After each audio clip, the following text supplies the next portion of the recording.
If you are following our scrapbooking tutorial this month, May's topic is Mother.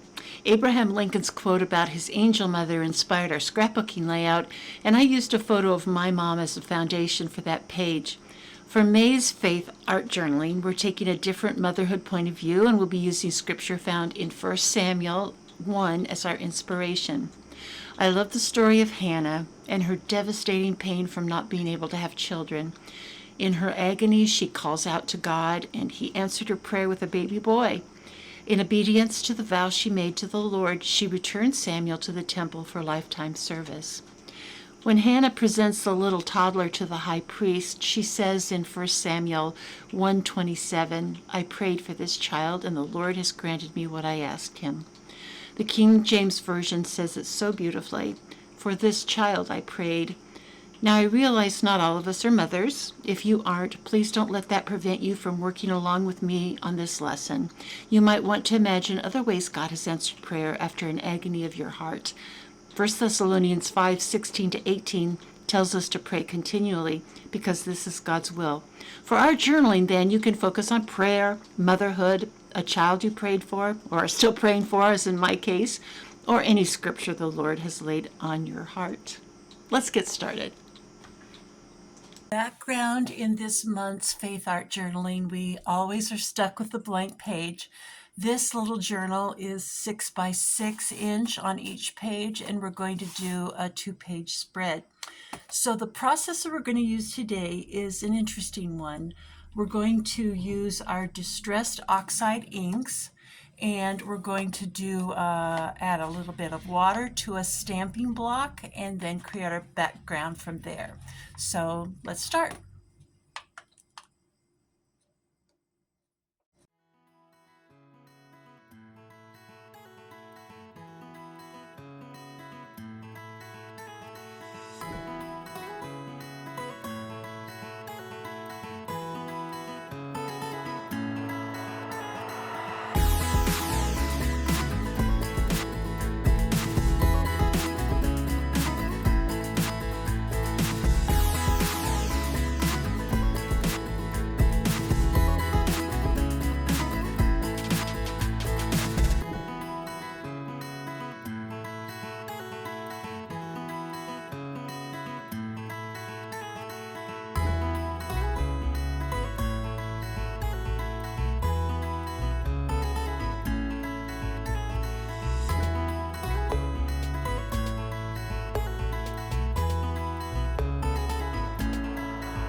So the results on your journal are going to probably be a little bit different depending on the kind of paper that you have.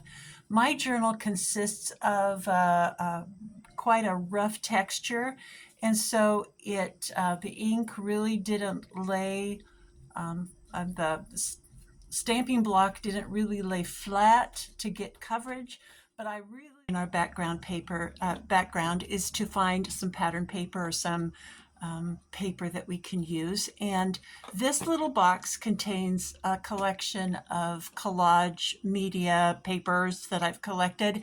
It's got projects that have not always been successful, so that I've torn up and put in this little box. I used this deli paper to soak up some watercolor, and it's at the start of a new type of collage. It's only just a blue color has started, so that's what we're going to do with that. Just some interesting paper that I've collected over magazines or have found. This is an interesting paper. These are more samples of prints made on the deli paper with stamps and black ink, and they kind of turn out interesting as well. So we're looking at paper that we can use that fits in our color scheme.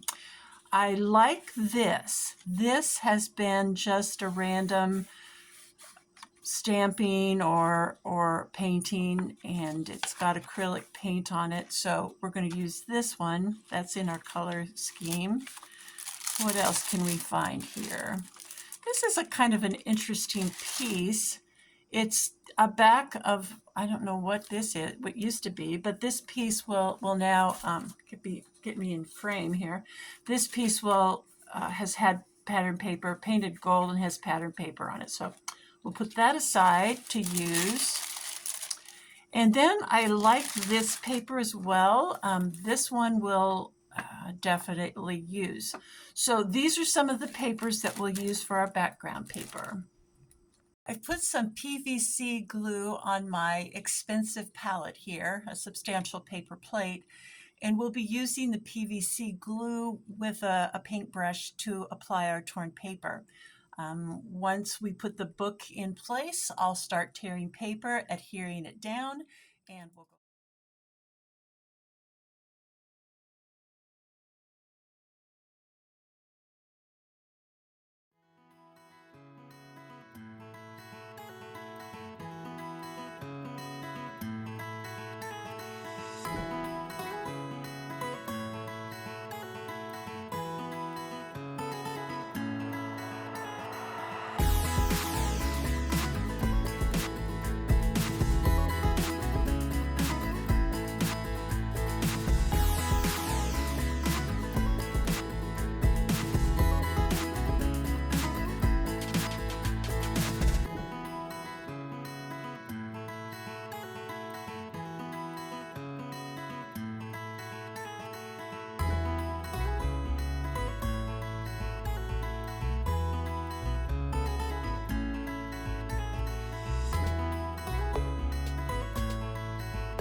So these are two pictures just printed on plain copy paper so that they'll be thin and malleable for our art journal.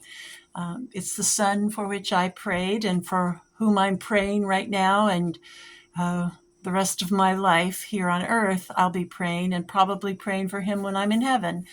But I like this picture of when he was little and his binky and his grandma, and then this picture of him when as an adult. This was just taken in January. What we're going to do is take our watercolor pen and run it down the side of this paper, get it real saturated and wet so we can soften the edges and it'll tear more easily. We don't want the hard edges on the photograph for our journal.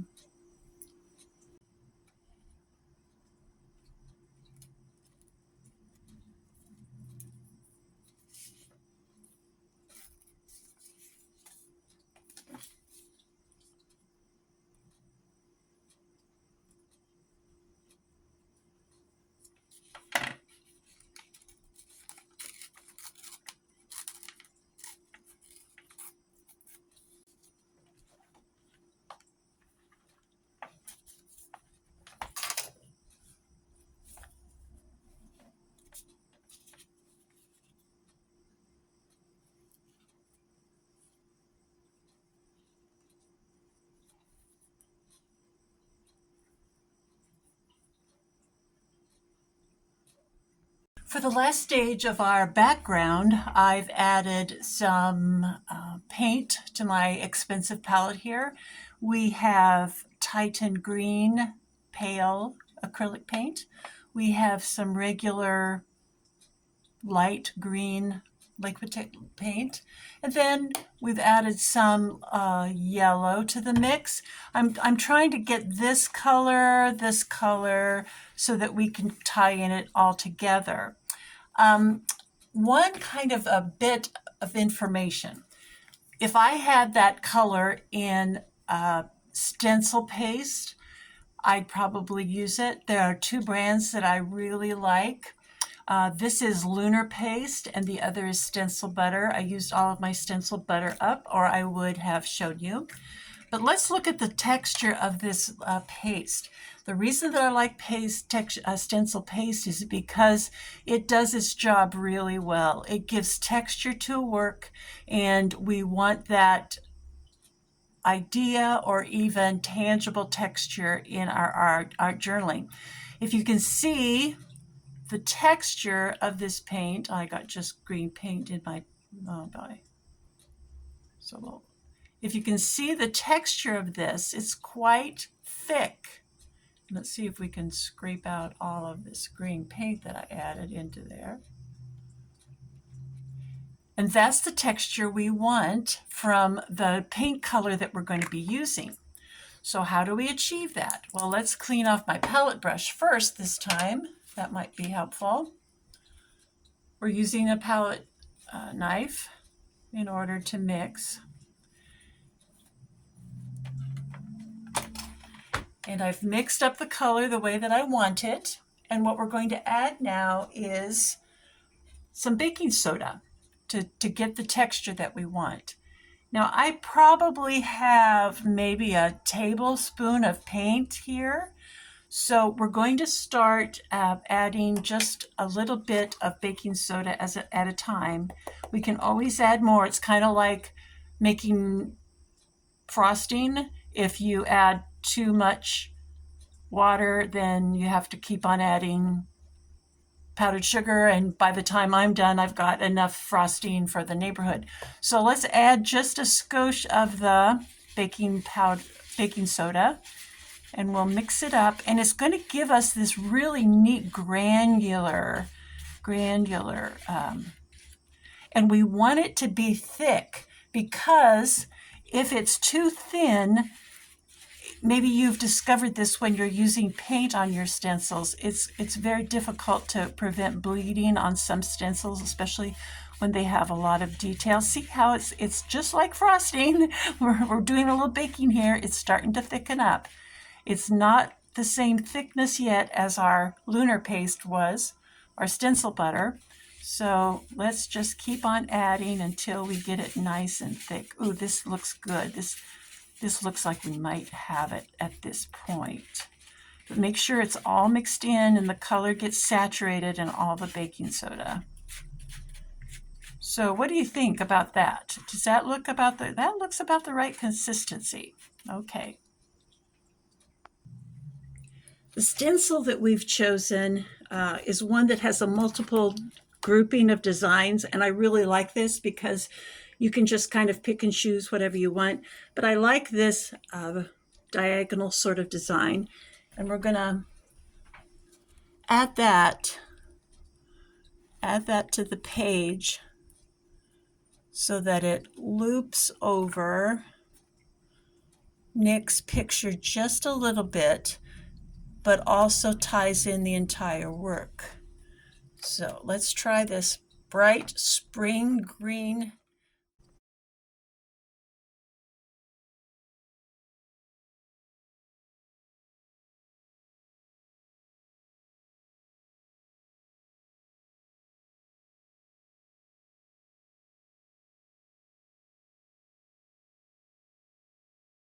All right, so the background is complete.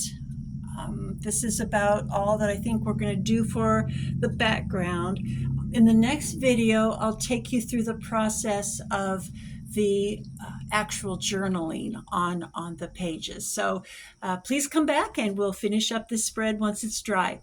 Oh, just a note, if you're going to use any type of texture medium, and this is just common sense, but worth repeating, if you're going to use any kind of texture medium on stencils, remember to wash off your stencils immediately after using them, or they'll be kind of cakey.